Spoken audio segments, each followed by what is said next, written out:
Okay, so welcome to a gaming podcast, episode 0, the pilot. My name is Marcel MD14. I have some fantastic hosts with me right now, and also some great friends. You know, all of them are my friends. In case they didn't know that, this is official now. Well, jury's still out, but listen, I sent my paperwork. What are you talking about? I mailed in everything you asked and blood type, everything. My social insurance, like credit card numbers. How much more do you want? that process. All right, you know what? Who's this? Like, It's a little excessive. Jeez, I didn't realize that there was so much like detail that had to be involved. Okay, well, since I have one more step, Caboose, do you mind, introducing yourself first? Yeah, okay. So I'm Caboose. I got a YouTube channel. I cover a lot of superhero games, in general, like pop culture related things. And I think we're gonna talk about a little bit some things that I would cover today. Yeah. And then we have Sammy to the right of me, actually. You guys don't know any direction. I actually see the direction, but yeah, Sammy's beside me. Yes, I am Sammy Joe, or online as Peter's Pants. I am a content creator, and welcome, Camille. Awesome. Perfect. Boom. Wait, figuring it out. 1 second, the wrong way. Do your thing. And then in the meantime, it's kind of perfect. We have both Steves next to each other, but Steve Saylor, you go first, so. Oh, me? Yeah. Okay, all right. Hi. Hi, I'm Steve Saylor, sometimes known on the internet as Blind Gamer or Blind Gamer Steve. And there goes Camille. She just didn't like me for that or whatever. It's fine. I have that effect on people. I'm an accessibility advocate and content creator and Twitch ambassador, all that fun stuff. So awesome. And then another Steve, go right ahead. Yeah. Steve Igvari, aka Steve 2. I guess in this ensemble roster of people. No, I'm a freelance writer. I kind of toe the line between games coverage, tech coverage, basically anything in between. If you need some suggestions on smart lights, I can probably hook you up with some suggestions on that. But yeah, I'm just kind of all over the internet as like a gun for hire. I also heard you might be in the upcoming NHL 24, right? With the rating of a 95, I think, or yeah. And then we have Riley, last but not least. Just Riley. Just Riley. That's what your jersey said. Just Riley. Yeah, just Riley. What do you want on it? I don't know. Riley shows up. I'm like, cool. That's cool. Actually, I actually lent that jersey to my future brother-in-law. I went to the Jays game. I'm like, you got my name on your back. That's hilarious. And then I'm the social media guy, and I do marketing and stuff for Walmart Canada, specifically in games. Oh, cool. And then, of course, we have Camille right here, sneaking in here right on time. Let's go. And we kind of. Oh, we're good. Yeah. I might be on the wrong mic. Yeah, you're good now. No, this is not good. Oh. Wait, but I'm a person. Yes. That's here. Yes. I can confirm she is a person. Perfect. I am. Yeah. And not AI. Whose mic does not want to connect, so we're using the webcam mic. It's horrible. I'm a girl that talks for a living, and it makes me feel smart. So do my glasses. There we go. She said that as she got the glasses. Yeah. Smooth. Awesome. All right. So the first stuff we're going to talk about is, backwards capabilities with Nintendo Switch 2. The rumors. There's been many Switch rumors, like endless stuff. I feel like every week there's a new rumor coming with Nintendo Switch. But actually, Take-Two has brought up the fact that how important backwards compatibility is for the Switch, and like some people are saying, no, it's not, but some people it is. Like, we'd like to know what you guys take on it. Anyone want to start first on this, on the Switch news or anything like that? I know Caboose loves the Nintendo Switch. Loves it, yeah. Listen, okay, I'm not like a Switch like guy. I got a Switch and I enjoy playing it from time to time. It's definitely great for traveling. But for me, I'm definitely big on backwards compatibility. I think that's really, really important these days. Is it really? Is it? Wow. Is it? What? So you want to rebuy everything? I see here. Yeah, we're here to argue a bit on this. Yeah. Audio, camera. A fighting podcast. Perfect. Yeah. Like I'd much prefer. I don't think it's like I'm going to rebuy all my I'd much prefer that than I want my games to just be like readily available if they're like older what games. game are you going back to? What game are you going back to? Let's be real. Okay, we all have a backlog. Are we actually going back to those games? I see that face. I see that face. Okay, listen, Camille. If I want to play Death Stranding when the PlayStation 6 comes out, hopefully there's going to be some backwards compatibility so I can jump back and bore myself again. That's all I'm saying. I think through unfortunately, or fortunately, there are memberships now that come a lot with these consoles. And with the Nintendo Switch specifically, you have Nintendo Online, right? Whether it's the N64 or the Super Nintendo or the NES. So you have that all available. And like playing my Nintendo Switch when I travel, I don't need all the backwards compatibility because everything's just in that membership. So that's my take.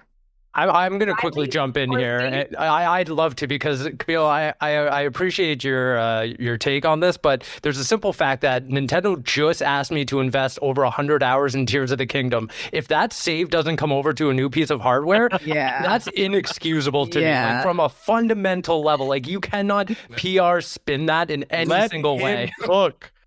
Let this guy cook. Adding to that, I've gone how many times do I really need to buy Captain Toad again? Yes. Would you? I would. I would. Part of the problem. I know. It's a really good game. Riley, okay, Steve, I hear you, but how often are you going back? Like Breath of the Wild, I understand it. Tears of the Kingdom, there's so much content there. There was a lot of DLC content as well for those games, and I went back and played and definitely will.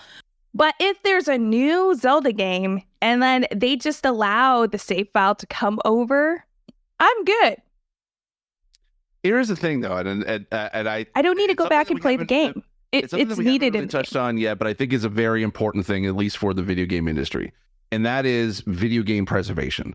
There is a giant catalog of Nintendo games just alone that we will lose to time if we do not have the capability of being able to play backwards compatibility, like basically play old games.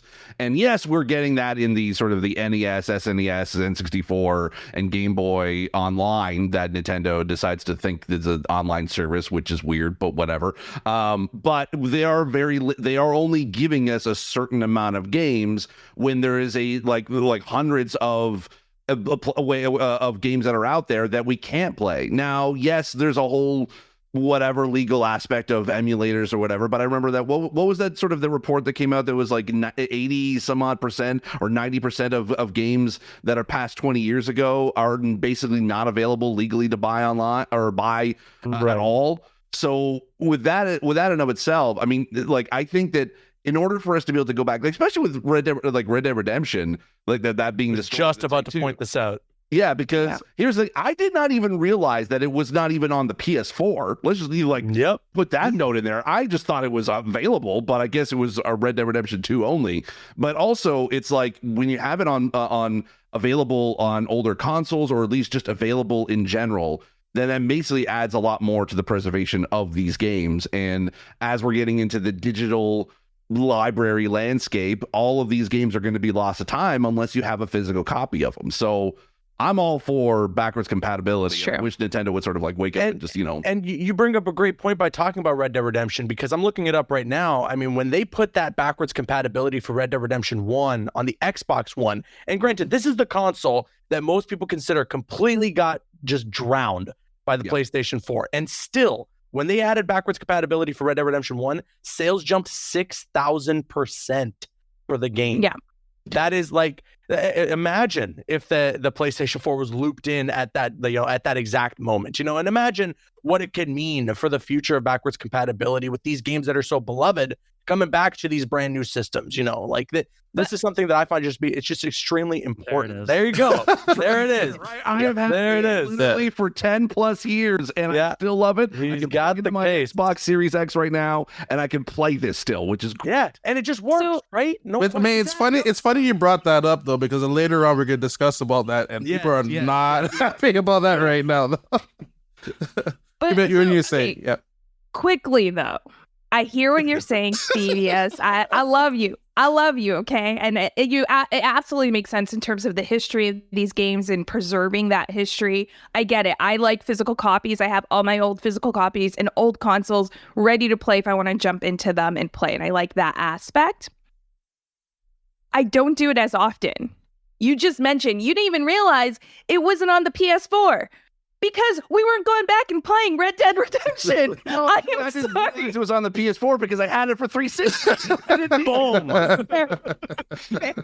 I think one thing in addition to that, though, is just like economically, if you're thinking of like a 14-year-old boy or girl who really wants like the new system, maybe they could only afford a new system or new games. So I think the fact of just like not gatekeeping that and like allow them to get the new system, but still be able to enjoy all their old games too, I think is important.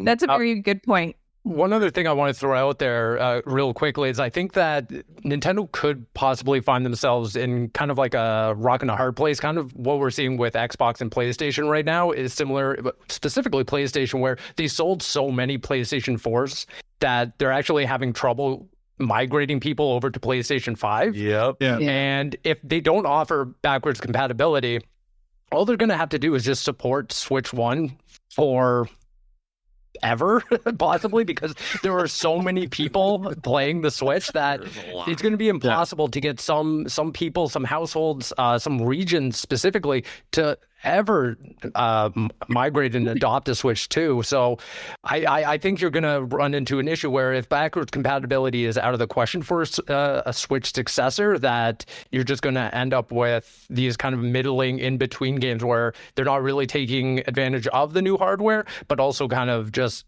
feeling underbaked because they're trapped on previous consoles as well. I'm going to piggyback off of that because there's actually one game which I can see convert people over to the Switch successor, and which will be Pokemon. Because the current Pokemon on the current Switch, the current Pokemon on the current Switch runs at 10 frames per second. You can boo me if you want. Boom you want. I'm not booing you.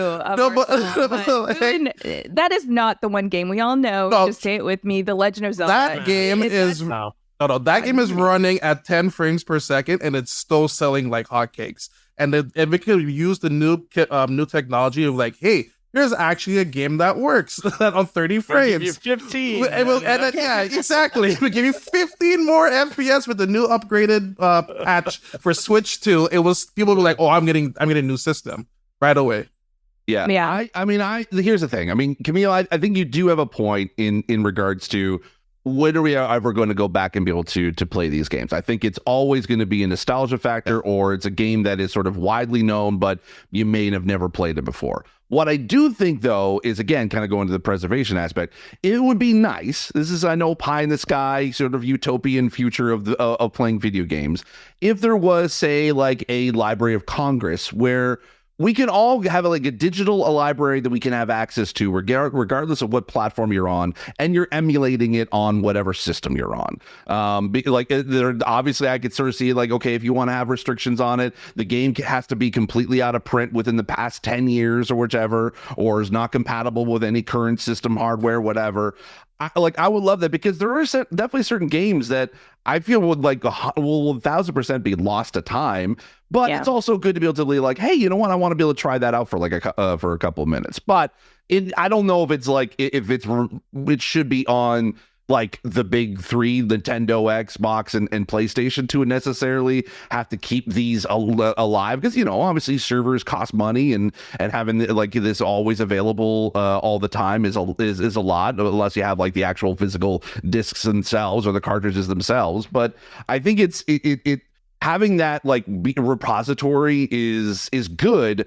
I just I don't know. Like the only thing I don't agree on is like, I don't like how Nintendo's just like, we'll just give it to you a drip feed, or you have to pay full price to be able to get access to 3 of them that could have been emulated on a Nintendo Switch cartridge, aka Mario, one of the 3D All Stars, whatever it was. Yeah. The 3 games in one.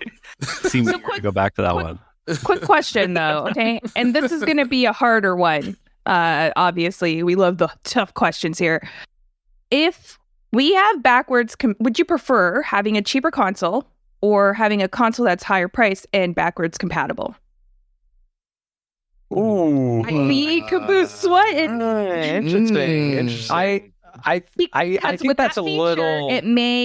it costs more to create a console that is backwards compatible. I honestly think you're asking like the wrong people, to be honest. But no, only because I think we're in tune. Yeah, exactly. I think the Switch really speaks to the people. And to be fair, I think a lot of people out there would probably agree with you, Camille. But I think we're just like two sides of the same coin. Where I think everyone here would probably go for backwards compatibility, pay for a little extra, just to Privileged get enough where we can pay a little bit more, and we for care that. enough. Sure. Yeah. But I think that there's a lot of but people out also there that would be like, it's a loss. The Series S is an extremely affordable next generation console and has full backwards compatibility. Series S, no disc. Yeah, No that's I card. mean that's fair. Yeah, okay, it doesn't come with like the bells and whistles, but that's still like, again, it's an affordable next generation console that people can buy. Yeah, okay, they don't get the disc. It's only digital. But if you wanted to check out whatever digital backwards compatibility like library is available, like there's something there, right? Like for instance, for me, I don't know where I put my Red Dead Redemption disc. So when that dropped backwards compatible on the Xbox One, I bought it digitally. Boom, I could play it now. I could play Red Dead Redemption 1 through backwards compatibility, you know? So things like that I think are really important. And yeah, you make a good point. Like, okay, if we have to choose this or that, that's a tough choice to make. But I feel like we have the best of both worlds that you're talking about here already available on the market. Yeah, I think that's a good point. I feel two ways about it, to be honest. I feel like, yeah, like as a consumer, I really want backwards compatibility. As a Nintendo, I could see them not wanting to. And the only reason I think that is because, I mean, like if you have two Mario Karts on there, one just wrapped up its DLC, you're like a general consumer. This thing sold like 150 million units or whatever it's at now. Like that's the core audience at this point. So if you have Mario Kart, they're not going to know Mario Kart from the new Mario Kart. Like people are going to buy what's in front of them, right? So if it is truly backward compatible that way, you know, I don't know that it would translate well for Nintendo in terms of success. Yeah, talking about what we want versus what Nintendo wants, like that's, I mean, if you're saying like, should Nintendo want to do it, it'd be like, well, they're obviously not going to want to do it. No, they want you to buy it again. They want like Mario Kart Deluxe to come out, you know, after that, you know. So yeah. Conversely, though, at the same time, it's like, yeah, it does kind of burn the consumer. It's like, why would I buy this digitally if I know it's just stuck to this platform? And we know there's going to be an element of what they have now carrying forward, like NSO. If you're like, they're trying to build that subscriber base. If you're to just not have those games, that the legacy software carry forward on there, you're just going to lose subscribers day one. It's not like if Netflix was jumped from PS4 to PS5 and lost half the content, like people would unsubscribe. So the value has to be present, and I think that you would lose some of the value day one if that stuff's not there on top of like whatever else you want to sell. So maybe you can do both. Maybe you can have that backwards compatibility, sell upgrades, you know, like their subscription services are called the expansion pass or pack. So I mean, like maybe that's how you carry forward some of your library. That might be what they're doing. Interesting points. Yeah. All right. Well, thank you guys so much for all your input. Camille, in case you didn't know, we actually changed the second subject over to the last Ronin over I already forgot what it was. Pokemon. It was Pokemon. So we're gonna switch over to the last Ronin since we have especially today's go ahead. Well, because like today's the last day, right? For the championships at least. Yeah. So somebody won. Yeah. So another year with no Pokemon pinball. Yeah. So we're gonna talk about the last Ronin game. So tournament. Yeah, Would ace that. Like, oh my gosh, there's a bunch of people just sleeping and be like, "Who's winning? I don't know." You know, the real tie race. Compete at. Let's go. So, how many of you saw the last Ronin reveal trailer besides Caboose? Because Actually, no. The better question is, who saw Cabooses' reaction to it? That's a better question. Forget the official trailer. Y'all should have been watching Cabooses' trailer here. So I don't know who's taking over the development. So Caboose, can you actually talk a little bit more about it? So I know you're on the stronger side of this topic. Yeah, so I think it's being published by THQ Nordic. They were doing like a whole kind of like presentation, and so I believe the people developing it is Black Forest Games. I'm not sure what their resume looks like, or like, again, I'm really not even aware as to whether or not this game is in good hands. We heard about it like months back. Paramount, a representative of Paramount was like, we're making a Last Ronin game. It's going to be more mature. I think they said that they wanted to be like God of War style. And then now it's been officially announced. We've gotten that trailer. Really just, it's another one of those, hey, we're making the game thing, so we're probably not going to hear about this for a couple of years. But what I found to be really promising was that they did just outright say, PS5, Series X, PC.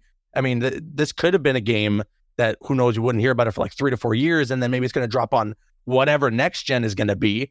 But it's still, being aimed to drop on the current generation of consoles is something that's a little promising to me. I think they said it's like it takes place in like a futuristic timeline. Clearly, from the concept art they showed in that trailer, you're fighting some robots. So I think that's how they're going to avoid that M rating, while also like giving you some more quote unquote violence, you know? Because the original comic book is like heavily like M rated. Yeah, and that's how the Ninja Turtles, that's how it started in the comics, right? Like from their origin, it was a lot more like mature, and then kind of from the films and stuff was where things started to become a little bit more like catered towards kids, which I think is fine. Like I just watched Mutant Mayhem. Oh my God, so good. Love that movie, so much fun. And my theater was packed with kids, which was, I think that's great. I'm so glad that they got to enjoy it, and there's something for like adults as well in there. And yeah, I mean, The Last Ronin, like one of my favorite comics ever. Honestly, like it just completely like breathes new life into like the mythos of the Ninja Turtles. And for them to like, sorry, what were you gonna say, Camille? No, I was gonna say, because you love The Last Ronin, but you also like Ghost of Tsushima, and wasn't it also rumored that that is going to heavily inspire the Last Ronin game? Well, I mean, I'd have to imagine that's going to be a place that they're looking at, because how can you not? Yeah, right. He said that it was going to be God of War. Yes. Well, but so I did look it up. So Black Forest Games, they're known for the Destroy All Humans game. Okay, that's the main sort of game to play. But yeah, so it's quite a different. Vast different. Okay. Departure from what they've been making for as of late. Yeah. But, I am a big fan of The Last Ronin. I mean, like for those of me not like, here's a brief synopsis of the comics. Basically, it's like the only turtle is left is Leonardo. He's kind of in sort of like, it's not Leo. No, it's it. Oh, it's Mikey. Right. Sorry, it's Mikey. Yeah. I just like Leo too much. Where's your Leo? You have a life-size Leo. Yeah, Leonardo. Where is he at? I don't have it anymore. I had to give it back to my brother or to my nephew. So, Nah. Yeah. Dang those kids. Yeah, so the reason why I got Leo confused with that was because there is like a TTRPG called After the Bomb, which is sort of set in the Ninja Turtle universe, where basically there was an apocalyptic bomb that basically like an ooze bomb that essentially turned like a lot of the Earth population into mutants of some kind. And there was supposed to be there is a rumor of a Ninja Turtle out there in the world that sort of like is a hermit or in isolation, and it was rumored that it was Leo, so that's why I always get confused about it. Okay. But yes, no, I can't wait for this. This is like my brother and I, we grew up, we love the Ninja Turtles. It's one of our favorite like franchises ever, and I am just a giant fan of it, and I cannot wait for this. It's such a good source material to be able to like rely on. It's like different than what we know of the Turtles, but it's like it's going to introduce like a whole new kind of take on it to a new audience, and yeah, it's going to be great. I'm looking forward to it. I'm like the turtle renaissance we're going through. Honestly, it's me the too. best time. I feel like this last year and a bit has been the best time for all of us gamers and nerds, and like to see the Turtles going from that side-scrolling game and like that coming back recently. I forgot the name of it. Shredder's on Revenge. Game Pass. Yeah, on Shredder's Revenge. And now to like this completely different take, like you mentioned, Steve. I think it could go like I'm really excited.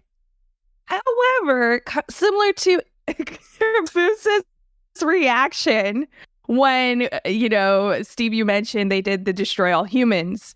And like, just the ports of those games too. Yeah. Like and that game just came back too, actually. Yeah. Destroy that game. Video game preservation. Oh yeah. Sorry.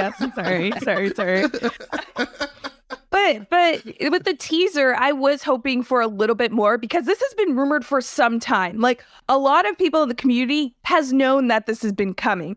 So it was a good teaser, but it needs to deliver a little more. I want one little piece more of information before the end of this year. Like I want to see something because that was just all CG. I know that's not what the game is going to look like. Yeah. And based on the developers and their previous history, that's where I'm having that like barrier to fully going in on the excitement for this game because I just don't know how it will translate.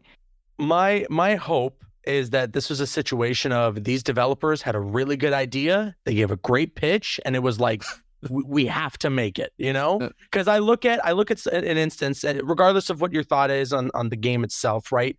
If you look at the guys at Avalanche who did Hogwarts, the last game they made before then was like some Cars 3 thing. They took a massive leap in terms of gameplay and open world and all that mechanics between Cars 3 going into Hogwarts Legacy. So who knows? Like that's why I'll never count out a development studio for wanting to like take a huge risk. We also aren't even aware. I'm not sure. Like, is this AAA? Is this like a AA? Like, what's the budget even for this game? And that's where I kind of wanted to jump in here. Is that I kind of feel Camille's trepidation because as soon as I heard about the game, I was like, oh, this has so much potential just based on the IP, the story, the legacy, everything there. Especially like when you draw inspiration from God of War and you kind of want to throw that around. I think that gets a lot of people's expectations to this being a AAA game.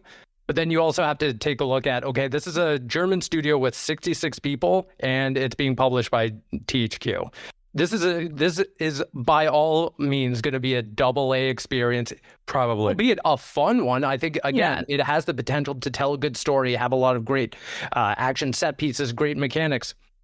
This isn't going to be God of War, the Ninja Turtles game. This isn't going to be Ghost of Tsushima, but Ninja Turtles expired. I think this is really going to be, if anything, kind of one of those boutique-y samurai games that you're kind of seeing pop up more and more. Not so much a Sekiro, but something like a little more middle class, which I think if they can nail and deliver on, best case scenario, I think that's something fans will actually go out and enjoy. This could be a stepping off point for them for sure. Absolutely. Yeah. But I think up until we see gameplay, see something tangible, just don't expect this game. Yeah, exactly. Yeah. That's why I thought they would show more to set the expectations for the community. I think the expectation is this game comes out in 4 years, to be honest. I think really? You think it's that far? I think you mentioning that it's probably going to be a AA, that it's going to be, it's from a smaller studio. To me, that says that this is going to be a game that not necessarily is going to have like a quick turnaround or anything, but isn't going to have like such a large scale as to require like a half a decade's worth of development time. Yeah, well, I think there's a reason they announced it now, right? Like they want to get attention for it, and they want to start building the team for it. Well, so exactly. These things are always for. That's true. Yeah. My guess is kind of based on what we saw. Like to be honest, we didn't see anything in the trailer that was a couple candles blowing. Their mask blowing in the wind. So there's turtles, okay? There's turtles. And they're mutants. And they're mutants. And then they show basically just one image of a concept art, which So which tells me that essentially the game is not like they're still in basically the design phase of the of this game, that they haven't sort of locked down what the look is, what the sort of the gameplay is going to be like. So they're very early in production. I think this is definitely going to be a game that's at least a few years out. If they are able to make it into sort of the current gen, I mean, it could line up with basically the end of current gen, and maybe they could basically be like, okay, let's step it up for last year to be able to put it onto next gen consoles. But I mean, like, here's the thing: it's like I never really kind of knock any studio that wants to be able to try something different. I mean, heck, like even just kind of the best example of it of this happening is we go from Banjo-Kazooie to Last of Us with the Naughty Dog. So, I mean, you can Crash Bandicoot. Gosh, yeah. My day is just. What? You said Banjo-Kazooie in Riley's eyes. I was like, what? What do you know? I immediately think Banjo-Kazooie. I can't get that out of my head. So yes, no, Crash Bandicoot with The Last of Us. So we've got. So I like that is the absolute complete departure of what that studio is definitely known for. So in that particular sense, I kind of look at it as, okay, you intrigue me. Let's see what you got. Yeah. Yeah. I 100% agree. And like the reception for this teaser trailer, like the comments, everyone's just like, this is going to be fantastic. So now the studio knows that their expectation, if it wasn't known IP, would have been here, but like now it's through the roof. So they have to like spend the time. And especially if they have a history of like not performing so well, they're going to like double down and make sure it's going to be a good experience for the customers.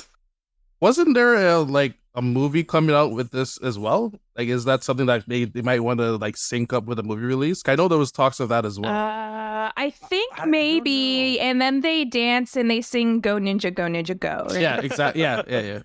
And Kevin Nash is in it too. Yeah. I wouldn't be surprised if Paramount in some way wants to cash in like big time on The Last Ronin, because they know, like, again, they're an animated.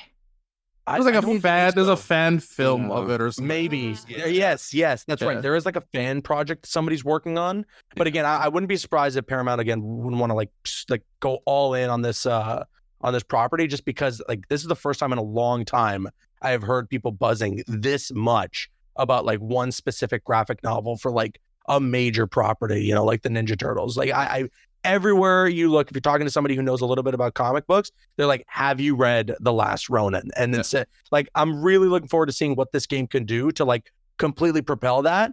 And like, you know, like I was saying with Steve, I hope this is like a stepping off point for that studio. And if they nail it, you know, if they land on their 2 feet, who knows what it could mean for like a Last Ronin 2 or 3. Because if we start out at double A, you know, we can potentially build to even bigger. Are we thinking M-rated for this?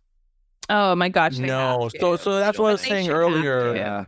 So I was saying earlier that concept art had like he's fighting some robots. So I feel like they're gonna keep it that T for teen, but they're gonna keep it as mature as they can. I feel like it's gonna be very like Arkham Asylum, you know, where like they push the boundaries a little bit, but they're like we can't cross the line just yet. Yeah, that Nickelodeon like orange neon blob at the top is a little bit. Oh yeah, a bit of a giveaway, maybe. yeah. I don't know. I wouldn't put it back. So I mean, it's some things. Yeah, I think it's possible. I mean, that's the thing. It's like the original Turtles, kind of like the comics, weren't exactly the easiest read for teens anyway. It just so happens that the cartoon that we all grew up with basically was geared for towards kids. Right. But I mean, I think it definitely it will probably have that vibe of what the recent movie basically did. It's like it's good for kids, but it's also like for adults who are fans of the Turtles. So. Yeah. I also want to I wanted to look up the quote on who said that it was going to be inspired by AA titles like God of War. This is Doug Rosen, Paramount Global's senior vice president for games and emerging media, knows nothing about game development, I'm pretty sure. So I feel like this is something, and I may be, you know, stomping on Doug Rosen's chomps here, but I feel like this is like a classic case. He's literally watching the show right now. This is a classic case of maybe a executive putting, like, based on the pitch, this is what it is, but maybe not giving that AAA money and budget for it, and not hearing from the, like, I think we also have to manage expectations because we haven't heard from the development team specifically about what they expect the game to be. I think that's the biggest thing, right? Is that you hear that quote, it gets circulated around. I mean, we started off our conversation being like, oh, is it going to be God of War inspired? And like that alone is going to bring up the expectations so heavily that I think it's very important for people like us and analysts of the industry to be like, well, cool your jets. We are so far away from this project, and the likelihood of it reaching that, I don't know. I think he's feeding you headlines. Yeah.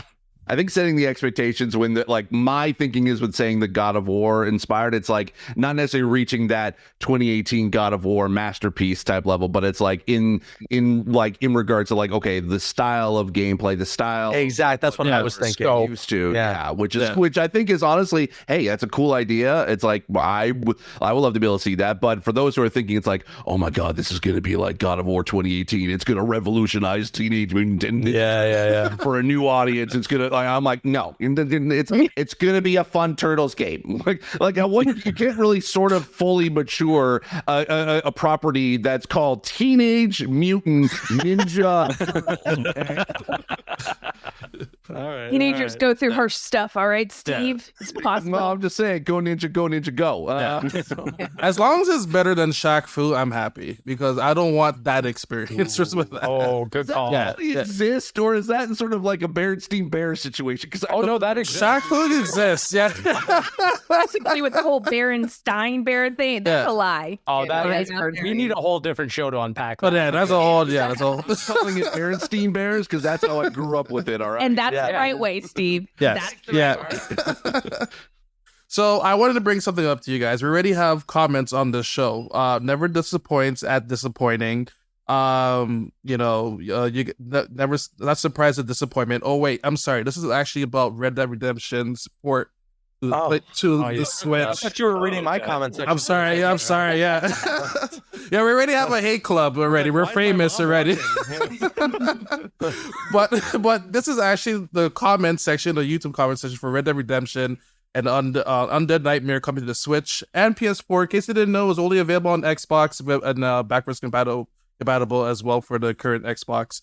And people are not happy about this whatsoever, calling them lazy, saying that they made EA look better now and everything like that. Here's my first take on this. Yep. It's not like people were saying it's lazy because people were expecting the remake. That's the only reason why people are saying it's lazy, because the expectations of the stupid rumors were high. That's it. I'm going on this rant right now. Let's go. Fight them high that they all wanted a remake. They all wanted a remaster. They wanted basically the GTA 6 level of like what Red Dead Redemption from a game that came out 10 plus years ago. Now, don't talk to me about The Last of Us because that's a whole other different argument in and of itself. I'm just saying, with regards to expectations, people were expecting it to be to be remake levels of Red Dead, and yet the announcement really was, hey, we're bringing it out for the PS4 and the Nintendo Switch on two consoles that had never been basically put out before, and which is still a good announcement in and of itself. Now we can argue about the price in and of itself, but everyone calling it lazy or just stupid or a stupid announcement or there's no point to it whatsoever is only the people that basically were expecting and that Rockstar was going to create a remake. There we go. Ooh, damn. All right. The whole meal right there. On the fire department because that mic is hot right now. I'm just going to take a sip after that one. That was really. Let me be the first one to disagree with you. Oh, my God. Oh. Okay. I think your opinion, Caboose, so I will let you over do. I think you. I think he says that in a very high tone. I respect your opinion, so you go ahead. Yeah. I think, Steve, you kind of you answered the major grievance that a lot of people have here as to why they're calling it lazy in the first place, and I think it's that price point, man. You know, putting it at a steep $50. On the for just a Switch and a PS4 port it's pretty insane. Again, especially considering that disc you have in your hands there for the 360. I'm sure I can run over to some mom and pop's shop for video games, find a used copy for like $15-20, if that, pop it into my Xbox Series X right now and get going. You know, like Well, that's You know what, Caboose? They won't have the additional languages that are now included in this one, right? Oh, wow. all right. You got me there. Got him. That's the interesting thing about it. Is that $35 extra. yeah. Well, I'm curious to see like how much better it runs on the platforms. Because in that sense, what I'll be backwards interested in as compatibility on Xbox might have hurt Xbox players. But I mean, I think that's the weirdest part is that on face value, it looks like, okay, it's just an attempt to bring parity across all the consoles, which in theory, totally fine. The PlayStation 3 screwed over tons of people. So it could never be possible to just play it via backwards compatibility. We all know that. But the weird things is like the small inconsistencies. The fact that this game is coming out without any like up-resing, any 4K support, when the Xbox backwards compatibility version already has 4K, they're not adding additional frames. Granted, the Xbox version doesn't do that, but then also, to your point, Caboose, they're adding additional price. It's weird that this version doesn't even have the multiplayer. They just dropped that. So again, the parity across the Xbox to the PlayStation Switch is now like the value proposition is just skewed. Like I just don't really understand it. And that's the thing. Face value, it doesn't make sense. I see this, there are rumors that we are at the sunset of the Nintendo Switch. I feel that this may just be a legality thing. Like they made this deal with the studio. We're going to release it on this console coming out, and this console. They never did, and they're filling that contract on the sunset of a console. Well, why do you guys think that they didn't like make the port specifically for next gen? Do you think they're leaving the door open for a proper remake? I think that they're probably like there is that possibility, and I wouldn't like. I think that there potentially could be like at least in some sort of future if they are going to do anything more like with Red Dead Redemption 2 or at least within the Red Dead universe that has to be something that is at least talked about within Rockstar. But I mean, I like Caboose. I will say I also agree with you in regards to the price. I think that $50 price tag is a lot for older generations and for that kind of a game. I mean, when did Red Dead come out? The first one was like 2009. Well, or no, well, actually, yeah, maybe. Let me look it up. Close to 10 years. 2010. 2010. Yeah. Okay, so a 13-year-old game. 13-year-old game, sure. So I would have like if they said this was $30, I would have been like, okay, now I got it. I'm down. I think that there is a. I mean, I think because you got to make money off of it, like to a certain degree. Yeah. I'm not saying this because I'm all for publishers, whatever, get like grabbing as much money as they can from gamers or whichever.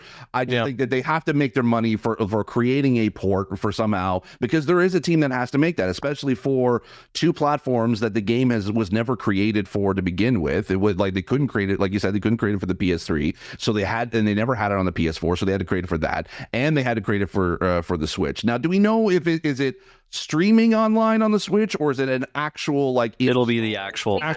Yeah. Right. So selling physical copies. They're available for pre-order right now at Walmart. Look at that. Look at that. That plug. Every episode, bring the plug. Oh, Yeah. the plug. Give me the links I can put in the description, so Great, I like that idea. So I think that yes, there is a teams that has to be able to is working on this. Now, granted, would this been great a couple years ago? Yeah, I think so. Especially kind of around the time of when the newer consoles were still kind of like coming out or was about to be released to at least kind of get people invested into it.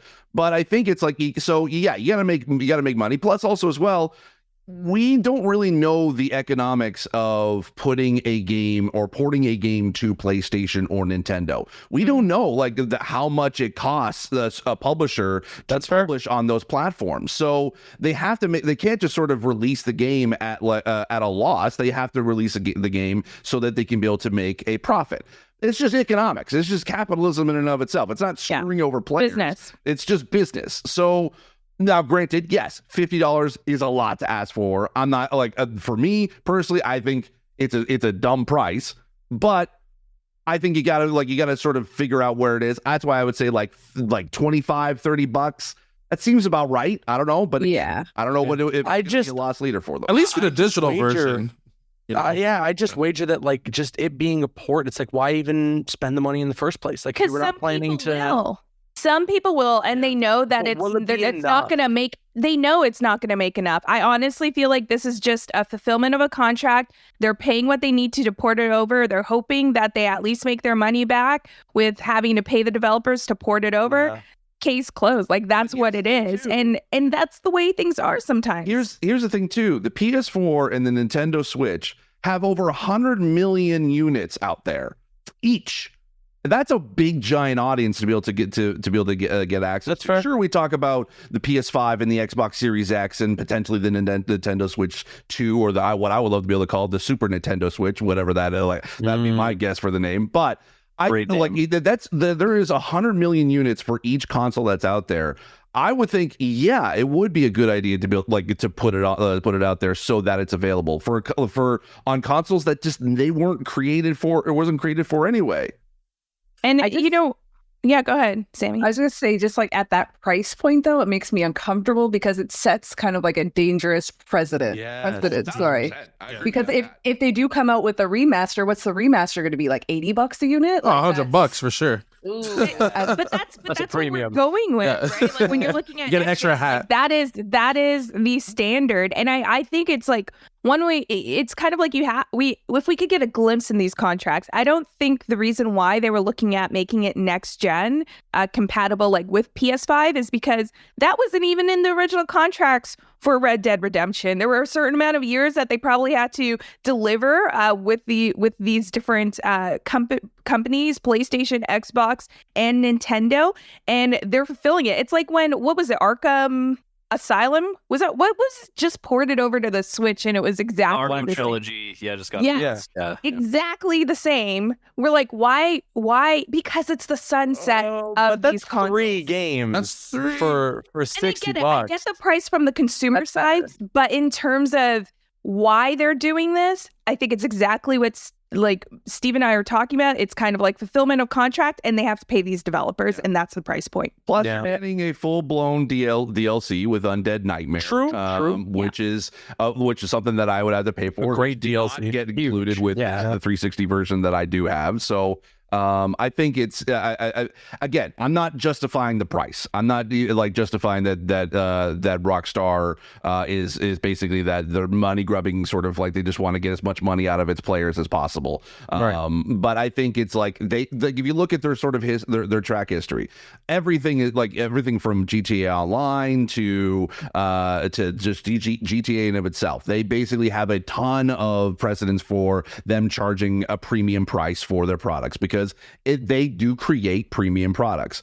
I think that's probably the reason why they went with this. It's a premium product on consoles that weren't there before. We got let's make some money and hey, let's just put it out there. I just have one question though, and I'll end it. Sorry, Steve, but where's the PC port?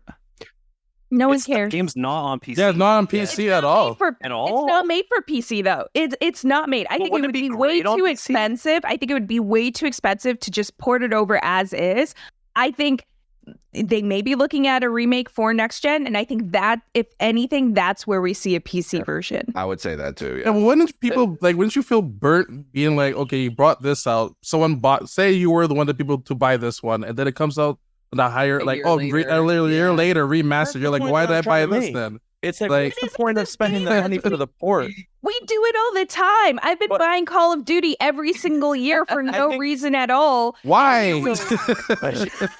Really different. I think for me though, a large part again of the reason, the disappointment behind this is because for a lot of people, this kills the hope of a potential remake or a proper remaster coming in the future. Because for them, it sounds like, Rockstar saying, well, like, okay, yeah, we're doing something else for Red Dead Redemption, but it's just a port. We're bringing it to Switch. We're bringing it to the PS4. That's really it. Have But fun, why- $50, but enjoy I it. don't think at all it kills it kills the vibe. Like, it would be cool, maybe a new Red Dead Redemption game that maybe they're preparing for, and that's when we start seeing like full-blown remakes for the older games. But I think this is more hopeful of a remake. I wouldn't want a remake for Red Dead Redemption to come out right now because I know they would have to make it backward. They would have to make it so they could play on PS4, and I wouldn't want to see that right now. Would they? Because Red Dead, Last of Us really? came out with honestly, knowing that now we're going to get that we are having ports for PS4 and for Switch. My guess is if there is a remake that is coming at any given point, it would be for current gen only. It would be 1,000%. Yeah. Xbox Series X and potentially PC. I think that's it. It's not going to be ported to the PS4 or the Super Nintendo Switch. Super Nintendo Switch. Super Nintendo Switch. I don't even think you're it's like even that. I mean, unless basically by the Unless it's a killer console.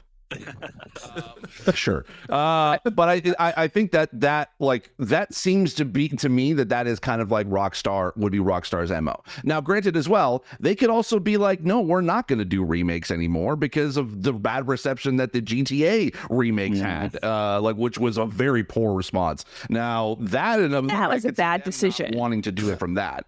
But that was a bad decision. Why would you remake GTA? Because of when you look at that, like, I understand why you would remake it. Like, on paper, it looks good, the idea. But what really makes GTA thrive is the community, and the community is on to the next thing, right? Like, it's hard to ask the GTA 5 online community to go back and play remastered versions of GTA. I don't necessarily optimize. I think there's a ton of nostalgia there, like just based on the soundtracks alone. And Steve, to your point, you're talking about Rockstar's MO. I was going to bring up, why is Rockstar's MO of just treating their legacy games like total garbage? Because the trilogy collection ran like trash, just like Caboose was alluding to. To be totally honest, I think in the best case scenario, thank God that Red Dead Redemption isn't using that weird AI bullshit that they brought in with the Grove Street port or whatever, where they were just like using AI on random signs and stuff like that. But I think that they are burning a lot of bridges with players of just releasing these kind of like half-baked products. Because I mean, there are rumors of like a GTA 4 port remake kind of thing, but then people are also crying about trying to get a Bully remake. And I think the more we're just kicking this goalpost down the line of like, well, why do we even care if Rockstar makes any of these remakes at all? Because unless they're going to go like the full-blown top to bottom remake of a Red Dead Redemption 10 years from now, like I'm kind of at the point where I just don't even care. I would rather just kind of wait for the next new thing. Like GTA 6 is probably going to be a very good premium product, but I just don't really have hope on like what GTA 4 on a PS5 could actually be. Yeah, I'm with you. And once again, you're not capitalizing on the whole RP crowd as well. Like that is a massive thing. Right. That's something you can implement it in, right? Guys. Really? Those guys. Yeah. So yeah. The two So Rockstar's, but potentially they're dipping their toes in. I mean, I'd assume for GTA 6. No, It has to be. But also like GTA 6 is probably in development for who knows how long. So It's like never how gonna late be out, in the man. game is this? Yeah, I know. Seriously. They're gonna be 90. They've been contracted to work on it before the acquisition. That's fair. So- That's fair. Yeah. Because I mean, they probably would have already had private servers to be able to add into GTA 6 online anyway. So it just, they probably were just okay. Now let's add in sort of like the ability to create RP servers too. So Same sort of thing applied to Insomniac, right? Because they made the whole Spider-Man game before they were That's purchased perfect too. example. So then it's like just kind of made sense after. Right. Could also be a whole thing where like GTA Online comes out 2 months after the core game comes out, and then you're looking at RP servers coming out maybe 3 months after that. But they do want to build like a core foundation before adding on all these different. Well, that's what they did with GTA 5, right? Like the single player game dropped first, and then they built to the online release. And I remember it being like a train wreck when it first dropped. Too. But like I can imagine that's what they want to do as well, because if they were to launch the online and the single player at the same time, it'd fall apart. It'd break the a lot at once. And just as much as we would all sit here and say we're going to play the single player first, like a large majority of people who would buy the game are just going to play the online and maybe of course, touch absolutely, the story, like I'm sure there are people to this day that play GTA 5 like religiously every day, and they have no idea a single name. They don't know Trevor. They don't know what Trevor went through. But GTA 5 has delivered so many great memes. It's like, yeah, you're right. They need to establish those characters, the memes that we get to generate from GTA 6 before launching online. And you're absolutely right. 100%. I think that's what they're going to do. Yeah, well, as we sign off, I'm gonna give everyone a chance to, let us know if you have any upcoming projects or anything coming up. Caboose, since you have to head out first, what's going on for you this week? Stuff. Okay. Yeah, stuff. To go on.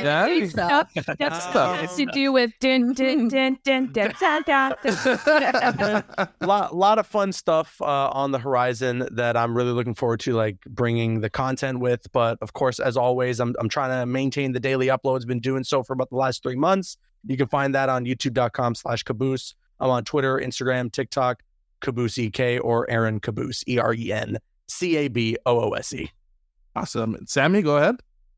Yeah, this week I'm just mostly preparing for our next episode, but in between I do stuff on Instagram /Peta's Pants, as in like Peeta Malark from Hunger Games, because that's where my name originated from. Nice. And yeah, that's about it. Well, it's cool to hear that we're going to do this again. I'm just going to put it out there. Yeah. But this was actually the one and only episode. I don't know we're done. We're done after this. In case you didn't know, next week is actually Gamescom at 2:00. So if you guys would like to cover that, just okay. There we go. Although Jeff Keighley hasn't really built it up though much, has he? I know. He's a little hiding a little bit. Jeff, what's going on there? Steve Saylor, go ahead. Yeah, I'm working on stuff.